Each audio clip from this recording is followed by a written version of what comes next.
ਚਿੱਟਾਂ ਲੈ ਕੇ ਜਾਂਦੇ। ਬਸ ਭਾਈ ਅਮਰ ਮਜਬੂਰੀ ਕਰਾ ਦਿੰਦੀ ਹੈ ਬੰਦੇ ਕੋਲੋਂ, ਮਜਬੂਰੀ ਦੀ ਤਹਿਤ ਹੀ ਫਿਰ ਬੰਦਾ ਕਰਦਾ ਵਾ। ਹੁਣ ਦੇਖੋ ਨਾ, ਇੱਕ ਬਾਂਹ ਵਾਲੇ ਦੀ ਇੱਕ ਬਾਂਹ ਵੀ ਹੈ ਨਹੀਂ, ਦੂਸਰਾ ਪੰਜਾ ਟੁੱਟਿਆ ਹੋਇਆ ਹੱਥ ਦਾ, ਉਹ ਫਿਰ ਵੀ 1000-1500 ਇੱਟ ਚੜਾ ਕੇ ਆਉਂਦਾ।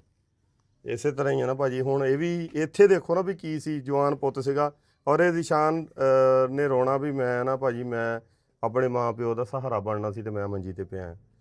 ਤੇ ਨਿਸ਼ਾਨ ਸਾਹਿਬ ਇਨਸ਼ਾਅੱਲਾ ਅੱਲਾਹ ਪਾਕ ਆਪਣੀ ਰਹਿਮਤ ਕਰਨਗੇ। ਬਾਕੀ ਇਸ ਤੋਂ ਇਲਾਵਾ ਇਹ ਵੀਰੇ ਨਾ ਕਮੈਂਟਾਂ 'ਚ ਵੀ ਸਾਨੂੰ ਬਾਰ-ਬਾਰ ਕ੍ਰਿਟੀਸਾਈਜ਼ ਕਰਦੇ ਸੀ ਜੀ, ਉਹਦੀ ਸ਼ਾਨ ਨੂੰ ਤੁਸੀਂ ਮੁੜ ਕੇ ਪੁੱਛਿਆ ਨਹੀਂ, ਇੱਦਾਂ ਨਹੀਂ। ਕੈਮਰੇ 'ਚ ਲਿਆਉਣਾ ਵੱਡੀ ਗੱਲ ਨਹੀਂ ਸੀਗੀ। ਤੁਸੀਂ ਇਹ ਦੱਸੋ ਵੀ ਅਸੀਂ ਬਗੈਰ ਕੈਮਰੇ ਤੋਂ ਵੀ ਤੁਹਾਡੇ ਨਾਲ ਖੜੇ ਰਹੇ? ਬਿਲਕੁਲ ਖੜੇ ਰਹੇ ਹਾਂ ਭਾਈ, ਹੁਣ ਤਾਂ ਹੀ ਖੜੇ ਰਹੇ ਹਾਂ ਅਸੀਂ, ਬਿਲਕੁਲ ਐਸਾ ਤਾਂ ਨਹੀਂ ਹੈ। ਪਿਛਲੇ ਮਹੀਨੇ ਦਾ ਵੀ ਕੁਛ ਆਇਆ? ਹਾਂਜੀ ਆਇਆ। ਕਿੰਨੇ ਪੈਸੇ ਆਏ ਸੀ? 30,000 ਰੁਪਏ। ਉਹ ਤੋਂ ਪਿਛਲੇ ਵੀ ਆਏ? ਹਾਂਜੀ ਆਏ, ਆਉਂਦੇ ਰਹਿੰਦੇ ਸੀ? ਬਿਲਕੁਲ ਆਉਂਦੇ ਰਹਿੰਦੇ ਸੀ। ਅਸੀਂ ਇਹ ਤਾਂ ਨਹੀਂ ਵੀ ਕੈਮਰਾ ਹੀ ਲਿਆਈਏ ਹਰ ਵਾਰੀ ਵੀ ਪੈਸੇ ਦੇਣ ਆਏ? ਨਹੀਂ ਤੁਸੀਂ ਕੈਮਰੇ ਬਿਨਾਂ ਵੀ ਅੱਗੇ ਪਿੱਛੇ ਕਰਦੇ ਰਹੇ ਅਸੀਂ, ਹੈਲਪ ਸਾਡੀ ਨਾ। ਤੇ ਬਾਕੀ ਅੱਲਾ ਨੇ ਕੀਤੀ ਨਿਸ਼ਾਨ, ਮੈਂ ਨਹੀਂ ਕੀਤੀ। ਤੇ ਦੂਸਰਾ ਇਹ ਆ, ਅੱਜ ਤੇਰੇ ਕੋਲ ਇਸ ਲਈ ਆਏ ਆ, ਅਸੀਂ ਵਾਅਦਾ ਕੀਤਾ ਸੀ ਮੰਥਲੀ ਵਾਈਜ਼ ਤੈਨੂੰ ਹਿੱਸਾ ਜੋ ਵੀ ਸੀਗਾ ਅੱਲਾ ਦੀ ਤਰਫੋਂ ਦੇਣਾ। ਤੇ ਬਾਕੀ ਇਹ ਆ ਕਿ ਸਾਡੀਆਂ ਬਾਜੀਆਂ ਆ ਯੂਕੇ ਦੇ ਵਿੱਚ ਨੇ, ਬਾਜੀ ਨਸੀਮ, ਉਹਨਾਂ ਲਈ ਖਸੂਸੀ ਤੌਰ ਤੇ ਦੁਆ ਕਰਨੀ ਆ। ਔਰ ਇਨਸ਼ਾਅੱਲਾ ਤਾਲਾ ਉਹ ਦਿਨ ਦੂਰ ਨਹੀਂ ਹੈ ਕਿ ਜਦੋਂ ਨਿਸ਼ਾਨ ਦੇ ਆ ਜਿਹੜੇ ਜੋੜ ਆ ਇਹ ਵੀ ਇਨਸ਼ਾਅੱਲਾ ਤਾਲਾ ਹਰਕਤ ਕਰਨ ਲੱਗਣਗੇ।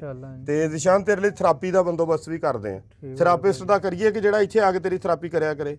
ਹਾਂਜੀ ਭਾਈ ਕਰ ਦੋ ਤਾਂ ਬੜੀ, ਇੱਥੇ ਕੋਲ ਆ ਕੇ ਤੇਰੀ ਥੈਰੇਪੀ ਕਰਦਿਆ ਕਰੇ। ਹਾਂਜੀ, ਉਹਦੇ ਨਾਲ ਕਾਫੀ ਸਾਰਾ ਇਹ ਹੋਊਗਾ ਕਿ ਇਨਸ਼ਾਅੱਲਾ ਤਾਲਾ ਛੇਤੀ ਮੂਵਮੈਂਟ ਹੋਣ ਲੱਗ ਪਏਗੀ। ਠੀਕ ਹੈ ਨਾ? ਠੀਕ ਹੋ ਗਿਆ ਭਾਜੀ। ਤੇ ਫਿਰ ਅਸੀਂ ਤੇਰੇ ਨਾਲ ਖੜੇ ਆ ਇਨਸ਼ਾਅੱਲਾ। ਠੀਕ ਆ?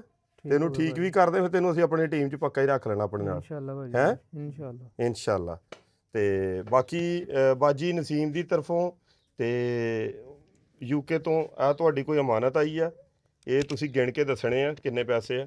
ਹੈ ਭਾਜੀ ਗਿਣੋ ਤਾਂ ਮਾਂ ਜੀ, ਗਿਣ ਲਓਗੇ? ਗਿਣੋ ਤਾਂ ਮਾਂ ਜੀ ਕਿੰਨੇ ਪੈਸੇ ਨੇ।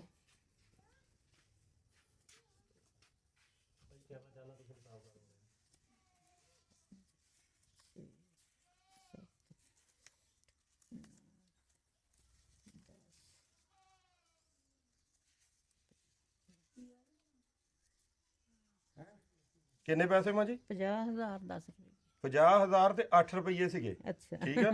ਇਹ 50,000 8 ਰੁਪਏ ਸੀਗੇ, ਉਹ ਫਿਰ ਤੁਹਾਨੂੰ 10 ਤਾਂ ਆ ਗਏ ਉੱਤੇ। ਠੀਕ ਆ? ਠੀਕ ਆ। ਉਹ ਤੁਹਾਡੇ 10 ਰੁਪਏ ਵੀ ਅਸੀਂ ਨਹੀਂ ਰੱਖਣੇ, ਉਹ ਵੀ ਤੁਹਾਡੇ ਹੀ ਆ। ਅਮਾਨਤ ਦਿੱਤੀ ਤੁਸੀਂ ਸਾਨੂੰ ਵੀ। ਅੱਲਾ ਤੁਹਾਨੂੰ ਤੰਦਰੁਸਤੀ ਦੇਵੇ, ਅੱਲਾ ਤੁਹਾਨੂੰ ਕਰਮ ਕਰੇ।